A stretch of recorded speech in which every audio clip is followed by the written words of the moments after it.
রবিবার মানেই তো স্পেশাল কিছু বানাতেই হয়। আর এই রবিবার দিনই আমি বানিয়ে ফেলেছিলাম একেবারে অন্য স্টাইলে একটু চিকেন কষা। একেবারে অন্যরকম স্বাদের এই চিকেন কষা তোমরা একবার তৈরি করে দেখো। একেবারে অসাধারণ স্বাদের কিন্তু হয়েছিল এই চিকেন কষাটা। রবিবার দুপুরের মেনুতে আমাদের এটাই ছিল, সাদা ভাত আর কষা মাংস। তোমরা দুপুরে কে কী খেলে তা কিন্তু আমাকে অবশ্যই কমেন্ট বক্সে জানাবে। তাহলে চলো দেরি না করে তাহলে শুরু করা যাক। চিকেন কষার জন্য আমি নিয়েছি 500 গ্রাম চিকেন। তোমরা চাইলে একটু বেশিও নিতে পারো, তবে 500 গ্রাম চিকেনই নিয়েছি। আর এদিকে আমি ডুমো ডুমো করে আলুগুলো কেটে জলে কিছুক্ষণ ভিজিয়ে রেখেছি, যাতে আলুর যে একটা রস থাকে সেই রসটা বেরিয়ে যায়। তোমরা চাইলে চিকেনে আলু দিতেও পারো বা নাও দিতে পারো, তবে চিকেনে বা মাটনে আলু কিন্তু ঝোলের সাথে সেই অসাধারণ লাগে। এইবার পেঁয়াজগুলো আমি কেটে নিই টুকরো টুকরো করে। আর সানডে স্পেশালে প্রত্যেকের বাড়িতেই কিন্তু চিকেন কষা হবেই হবে। তোমাদের বাড়িতে সানডেতে চিকেন কষা কারা কারা করেছো তা কিন্তু আমাকে কিন্তু জানিও। দেখো, গল্প করতে করতে আমার পেঁয়াজগুলো কিন্তু প্রায় মোটামুটি ঝিরিঝিরি করে কাটা হয়ে গেছে। এইবার কেটে নিব রসুনগুলো। প্রথমে রসুনগুলো আমি একটু কিছুক্ষণ জলে ভিজিয়ে রেখেছি। তোমরা যদি রসুনের কোয়াগুলো জলে ভিজিয়ে রেখে দাও তাহলে দেখবে রসুন থেকে যে ছোলাটা থাকে সেটা কিন্তু খুব তাড়াতাড়ি কিন্তু ছুটে যায়। এইবার একটা চাকুর সাহায্যে আমি সুন্দর করে সেই চোকাগুলো ফেলে দিচ্ছি, দিয়ে রসুনগুলো কেটে নিব টুকরো টুকরো করে। কোনো রান্নার আগে কিন্তু সব কিছু জোগাড় করে নিয়ে তোমরা যদি তৈরি করো তাহলে দেখবে সেই রান্নার স্বাদটা কিন্তু খুব ভালো হয়, আর তোমাকে বেশি ছোটাছুটিও করতে হবে না।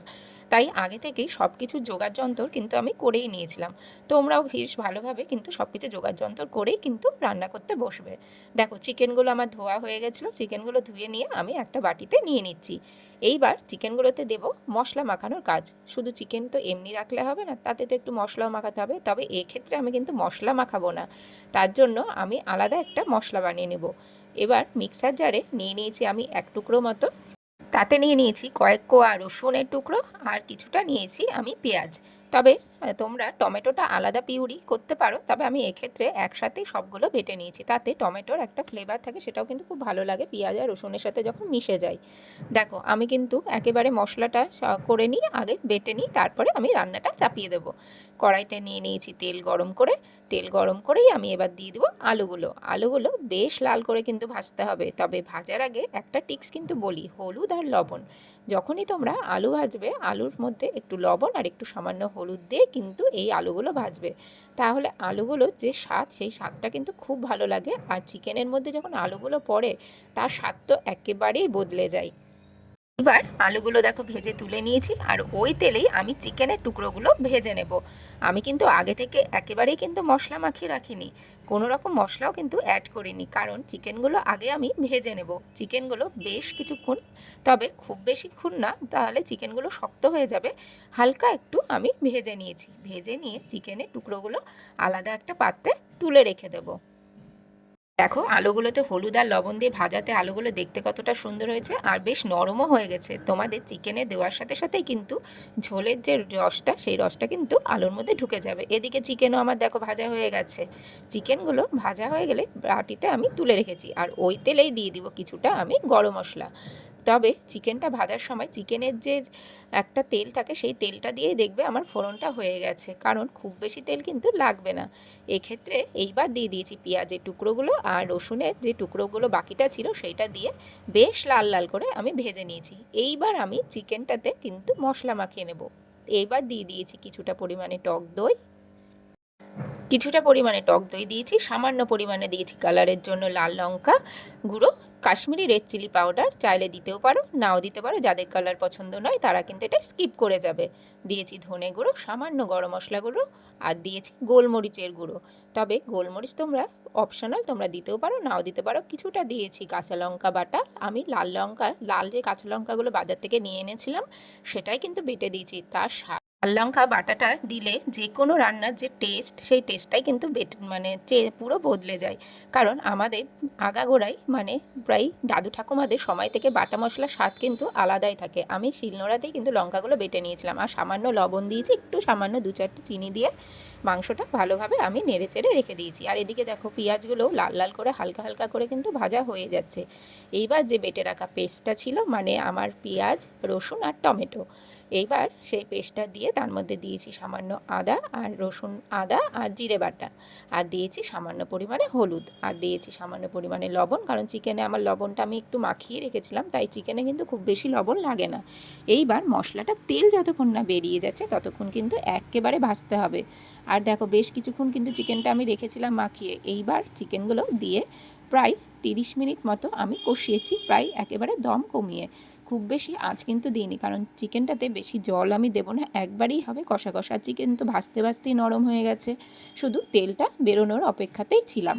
আলুগুলো দিয়ে দিয়েছি, একেবারে অ্যাড করে দিয়েছি, কারণ আলুগুলো কিছুটা একটু শক্ত শক্ত রয়েছে, তাই এক্ষুনি দিয়ে দিলাম, যাতে আলুগুলো আরও কিছুক্ষণ সেদ্ধ হয়ে যায় আর মশলাগুলো আলুর মধ্যে ঢুকে যায়। আমার রেসিপিগুলো তোমাদের কেমন লাগছে তা কিন্তু অবশ্যই আমাকে জানাতে কিন্তু ভুলবে না। আর বাড়িতে কিন্তু অবশ্যই আমার রান্নাগুলো কিন্তু একবার না একবার ট্রাই করবে, করে আমাকে ফিডব্যাক কিন্তু দেবে। দেখো চিকেনগুলো প্রায় মোটামুটি আমার সেদ্ধ প্রায় হওয়ার দিকেই।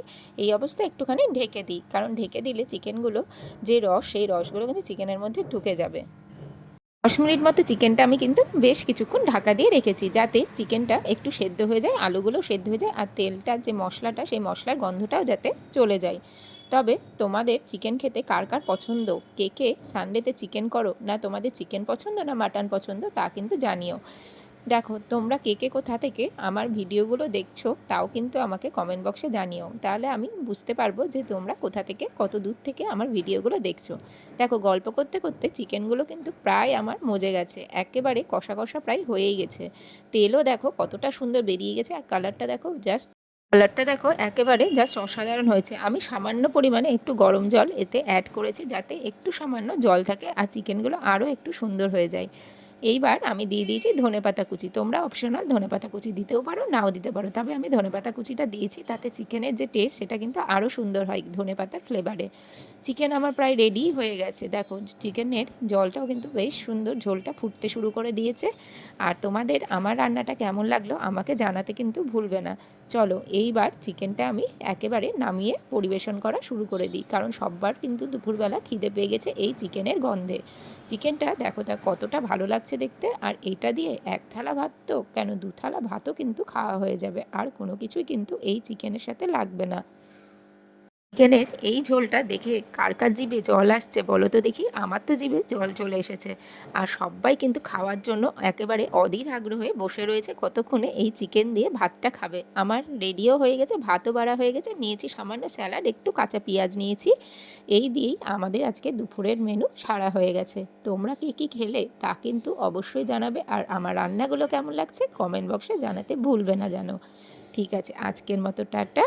আবারও একদিন অন্য একটা কোনো রেসিপি নিয়ে তোমাদের কাছে হাজির হয়ে যাব। ঠিক আছে, আজকের মতো বিদায় নিচ্ছি। আজ সত্যি কথা বলতে চিকেন খেয়ে একেবারে সবাই আঙুল চেটে খেয়েছিল।